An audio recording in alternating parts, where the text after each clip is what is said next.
This is Word of Life, podcasting of daily devotions. We hope that these devotions will edify your spiritual life. Before listening to the message, listen to the song. Have no fear, little flock, have no fear, little flock, for the Father has chosen to give you the kingdom. Have no fear, little flock. Have good cheer, little flock, have good cheer, little flock, for the Father will keep you in His love forever. Have good cheer. For today's meditation, let us read from the Holy Scriptures. Book of Isaiah, chapter 43, verse 5.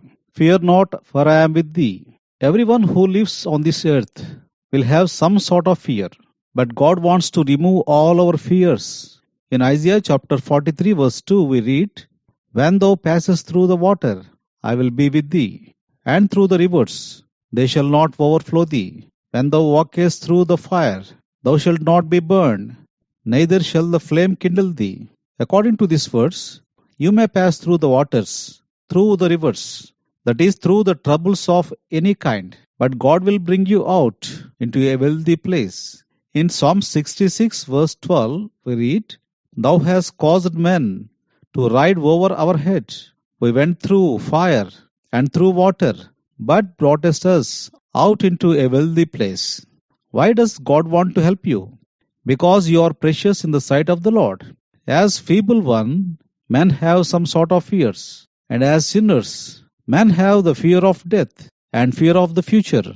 But God wants to relieve you from all kinds of fears. For that reason, God sent His Son, Lord Jesus Christ, to save from all dangers and sin. In Gospel according to John chapter 3 verse 16, we read, God so loved the world, and He gave His only begotten Son. Whosoever believes in Him should not perish, but have everlasting life. So God wants to deliver you from sins. That is why He gave His dear Son, Jesus Christ. Jesus Christ, being in the form of God, thought it not robbery to be equal with God, took the form of a servant, and was made in the likeness of men. He humbled Himself and became obedient unto death, even the death of the cross. Lord Jesus Christ took our place. He bore our sins, shed His blood. On the cross He died, and rose again on the third day. In the resurrection of Lord Jesus Christ, all our fears are released. Every individual may face different troubles, but Lord says, Fear not, for I am with thee. Even when we are doing the work of the Lord, preaching the good news, we may face opposition. Apostle Paul also faced one situation.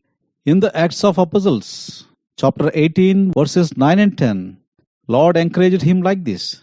Then the Lord spoke to Paul in the night by a vision. Be not afraid, but do not give up, but keep on speaking. That's how the Lord encourages you and me in every time of need. So fear not, and the Lord is with you. Let us pray. Loving Heavenly Father, gracious Lord, in the name of our Lord and Savior Jesus Christ, we thank Thee and praise Thee, praying for the dear ones, those who are going through trials and temptations, and those who are in fear of the future, fear of death, fear of the circumstances. Help them to believe in Thee and to come out of fears. In Jesus' precious name we pray. Amen. God bless you.